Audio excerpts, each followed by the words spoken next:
Selamat siang Bapak Ibu sekalian, saya Dr. Gamal dari fraksi PKS Dapil Jatim 5 Malang Raya. Ada 3 poin yang ingin saya highlight pada kesempatan mulia hari ini. Pertama terkait dengan program magang. Kami sangat mengapresiasi terobosan ini yang tentu kita harapkan outcome-nya mampu menekan angka pengangguran. Sehingga saya berharap di akhir masa magang nanti bisa dievaluasi berapa persen yang langsung dikontrak menjadi karyawan tetap. Dan jika program ini dilaksanakan kembali di tahun ini, saya mengusulkan agar ada kewajiban persentase sekian peserta magang dari perusahaan untuk menjadi karyawan tetap. Salah satu role model yang bagus di Jerman, mereka mampu mengkonversi turnover rate peserta magang 79% karena melibatkan kewajiban dari private sector baik dalam konteks kurikulum ataupun dalam konteks proses edukasi yang diberikan. Saya berharap kementerian tidak lagi sekedar bicara soal retention rate, berapa yang ikut magang sampai akhir, tapi take over rate, artinya bagaimana betul-betul peserta magang menjadi karyawan. Saya mengusulkan di program tahun ini bisa menerapkan sistem dual education. Jadi mewajibkan perusahaan terlibat dalam kurikulum atau pembiayaan, sehingga magang bukan sekedar tenaga kerja murah, melainkan investasi talenta. Dengan demikian, take over peserta magang menjadi karyawan tetap meningkat signifikan. Dan yang kedua, kami mengusulkan mandatory recruitment, paling tidak 20%. Jadi pemerintah mewajibkan perusahaan yang mengikuti magang hub untuk menyerap minimal 20% menjadi karyawan.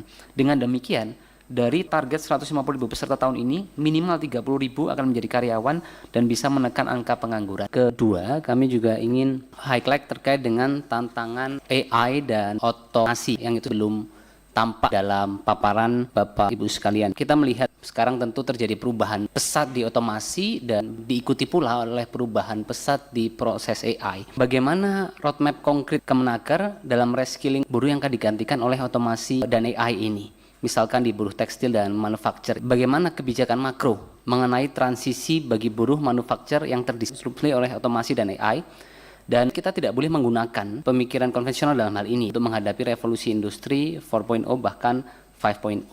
Misalkan saya usulkan ada job transition fund yang itu bisa didapatkan dari perusahaan yang mengganti tenaga kerja manusia dengan robot dan AI, yang itu tentu bisa menjadi transisi untuk mengantisipasi ketika terjadi peningkatan pengangguran yang ada. Karena di Korea Selatan mereka sudah punya satu skema yang mengantisipasi proses transformasi AI ini terhadap peningkatan pengangguran yang bisa direduksi dengan berbagai skema yang disiapkan untuk mengantisipasi. Saya berharap Kementerian bisa menyusun roadmap transformasi pekerjaan secara spesifik, memetakan bagaimana otomasi dan AI akan mengubah peran pekerjaan di setiap sektor di Indonesia dalam 2-5 tahun ke depan. Lalu kedua, bisa menyusun program future skill. Bagaimana ada program yang memberikan subsidi bagi pekerja untuk pelatihan di bidang yang terdisrupsi atau fokus pada pelatihan untuk sektor yang akan didisrupsi. Ketiga, terkait dengan Ditjen Bina Lavotasi. Saya lihat pagu anggaran 3,49 triliun dengan total beneficiaries di 70.057. Artinya kalau dikalkulasi secara kasar,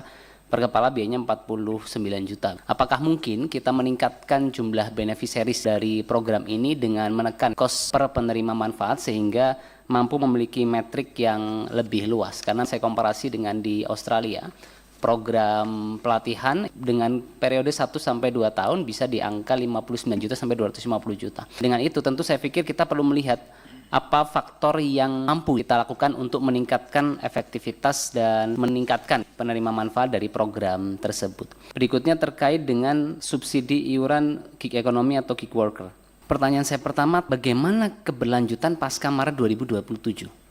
Apa mitigasi pemerintah ketika diskon iuran ojek online berakhir? Apakah mereka akan dibiarkan putus kepesertaan karena tidak mampu membayar iuran? Dan saya berharap kementerian juga mulai bisa masuk ke aspek yang sifatnya solusi struktural, bukan hanya subsidi sementara. Yang ini justru bisa melegitimasi penghindaran kewajiban perusahaan platform sebagai pemberi kerja. Apakah mungkin Kemenaker mengatur iuran dengan memperjelas status hukum pekerja platform agar memiliki hak upah minimum atau pesangon, bukan sebagai mitra? Dan apakah mungkin beban iuran JKK JKM tersebut di kemudian hari dibebankan kepada perusahaan platform sebagai pemberi kerja, bukan dibagikan ke skema jaminan? Saya ambil contoh Desember kemarin, Uni Eropa itu mengeluarkan satu regulation presumption of work. Jadi ketika perusahaan mengatur jam kerja atau tarif, maka mereka dianggap memberikan asumsi bekerja.